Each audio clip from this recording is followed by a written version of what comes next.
కార్తీక పురాణం 17వ రోజు పారాయణం. అంగీరసుని జ్ఞానబోధ. చాతుర్మాస్య వ్రత ఫలితం. పురంజయుని విజయం. ఏది నేను, ఏది ఆత్మ, ఏది కర్మ అనే సందేహాలను దివ్యపురుషుడు వ్యక్తం చేయడంతో ఆయనకి అంగీరసుడు జ్ఞానబోధ చేస్తాడు. ఆనందరూపి అయిన పదార్థమే ఆత్మ. పంచభూతాల ఆధారంగా ఏర్పడిందే శరీరం. ప్రాణాలు, ఇంద్రియాలు, మనస్సు ఇవేవీ కూడా ఆత్మ కాదు. ఏది శరీరం కాకుండా మిగిలినది నీకు అనిపిస్తుందో అదే ఆత్మ. ఒక్క మాటలో చెప్పాలంటే నేను అనేది శరీరమైతే నేను కానిదే ఆత్మ. ప్రతి ఒక్కరూ ఈ విషయం తెలుసుకొని కర్మబంధాల నుంచి విముక్తిని పొందాలి. స్నానం చేయకుండా చేసే ఏ కర్మ కూడా ఫలించదు. బ్రాహ్మణుడు అనునిత్యం సూర్యోదయానికి ముందుగానే నిద్రలేచి స్నానం చేయాలి. ఉదయాన్నే స్నానము, జపము, ధ్యానము, సంధ్యావందనము, అర్చన చేసి ధూపదీప నైవేద్యాలు సమర్పించాలి. గ్రహణకాలంలోనూ తప్పనిసరిగా స్నానమాచరించాలి.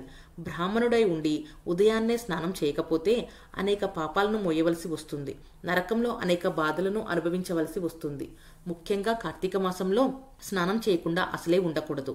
వేదాన్ని మించిన శాస్త్రము, గంగను మించిన తీర్థము, కార్తీక మాసమును మించిన మాసమూ లేవు. స్వధర్మాన్ని, కర్మని ఆచరించేవాడు, కార్తీకంలో దామోదరుణ్ణి పూజించేవారు వైకుంఠ ప్రాప్తిని పొందుతారు.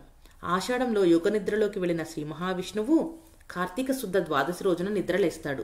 ఈ 4 మాసాలనే చాతుర్మాస్య వ్రతంగా చెబుతారు. ఈ సమయంలో ఎవరైతే విష్ణు ఆరాధన చేస్తారో వారు విష్ణులోకానికి చేరుకుంటారు. అందుకు ఉదాహరణగా అంగీరసుడు ఒక కథ చెప్పడం మొదలు పెడతాడు.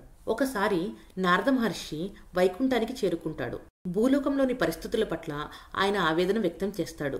భూలోకంలో ఆచార వ్యవహారాలు నశిస్తున్నాయని, జ్ఞానులు సైతం విషయ వ్యామోహాలకు చిక్కి సుఖాల కోసం తాపత్రయపడుతున్నారని అంటాడు. భూలోకవాసులు ఎలా వాటి నుంచి విముక్తులవుతారో అర్థం కావడం లేదని చెబుతాడు. దాంతో పరిస్థితిని పరిశీలించడానికి లక్ష్మీనారాయణులు బ్రాహ్మణ దంపతుల వేషధారణలో భూలోకానికి వెళ్తారు. అక్కడ వారికి అనేక అనుభవాలు ఎదురవుతాయి. జ్ఞానసిద్ధుడు అనే ఋషి వారిని అత్యంత భక్తి శ్రద్ధలతో ఆరాధిస్తాడు. లక్ష్మీనారాయణులు బ్రాహ్మణ దంపతుల రూపంలో భూలోకాన సంచరిస్తూ ఉండగా జ్ఞానసిద్ధుడు అనే ఋషి ఆ విషయాన్ని గ్రహించి స్వామివారి పాదాలను ఆశ్రయిస్తాడు. స్వామి, సమస్త జీవులకు ఆధారము నీవే, పురాణాల సారము నీవే. మీ దర్శనంతో నా జన్మ ధన్యమైంది. ఎంతో మంది భక్తులు నీ నామస్మరణం మాత్రం చేతనే ఉద్ధరించబడ్డారు. అలా నన్ను కూడా ఉద్ధరించు అంటూ స్వామివారికి అత్యంత భక్తి శ్రద్ధలతో నమస్కరిస్తాడు. తనకి వైకుంఠ ప్రాప్తిని కలిగించమని కోరతాడు. అందుకు శ్రీ మహావిష్ణువు అంగీకరిస్తాడు. వైకుంఠ ప్రాప్తి కావాలంటే చాతుర్మాస్య వ్రతం చేపట్టమని చెబుతాడు. తాను లక్ష్మీదేవి సమేతంగా ఆషాఢ శుద్ధ దశమి నుంచి పాలకడలి నిద్రించి కార్తీక శుద్ధ ద్వాదశి రోజున మేల్కుంటాను. ఆ సమయంలో తనని ఆరాధించిన వారికి విష్ణులోక ప్రాప్తి కలుగుతుంది. అందువలన చాతుర్మాస్య దీక్షను చేపట్టి ఆ తరువాత తన సాన్నిధ్యానికి చేరుకోమని స్వామి సెలవిస్తాడు. ఆ తరువాత కార్తీక మహత్యాన్ని గురించి జనక మహారాజుతో వశిష్ఠ మహర్షి చెప్పడం మొదలు పెడతారు. త్రేతాయుగంలో సూర్యవంశరాజైన పురంజయుడు గురించి ప్రస్తావిస్తాడు. పురంజయుడు మహాబలవంతుడు. తన పరాక్రమాన్ని చూసుకొని ఆయన మిడిసిపడుతూ ఉంటాడు. సాధు సజ్జనుల విషయంలోనూ అహంభావంతో ప్రవర్తిస్తూ ఉంటాడు. ఆశ్రితుల పట్ల చాలా కఠినంగా ప్రవర్తిస్తూ ఉంటాడు. ఆయన బ్రాహ్మణ ద్వేషి. అందువలన వారిని తక్కువగా చులకనగా చూస్తూ ఉంటాడు. ఇలా ఆయన ధోరణి మితిమీరిపోతుంది.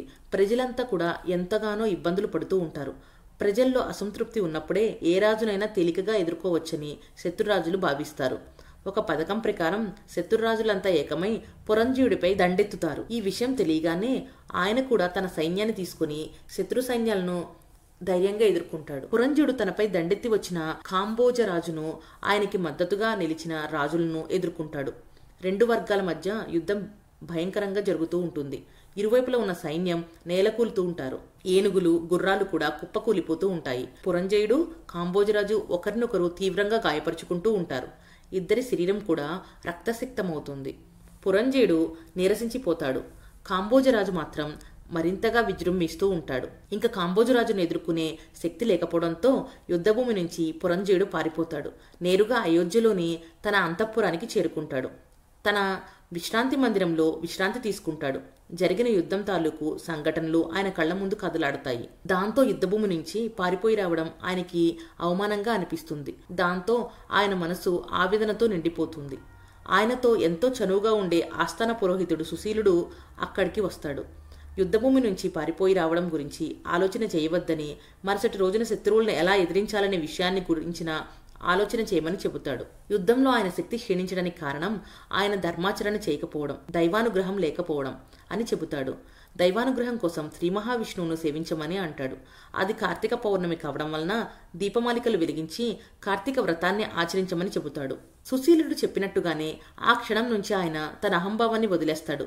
దైవబలమే విజయాన్ని ఇవ్వగలదని విశ్వసిస్తాడు. కార్తీక వ్రతాన్ని భక్తి శ్రద్ధలతో ఆచరిస్తాడు. బంగారు విష్ణుమూర్తి ప్రతిమకు పూజాభిషేకాలు నిర్వహిస్తాడు.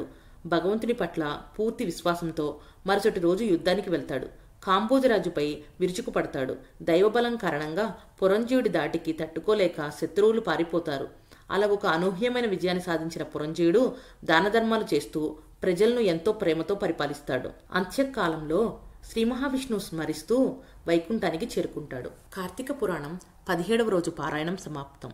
ఓం నమః శివాయ. హర హర మహాదేవ శంభో శంకర.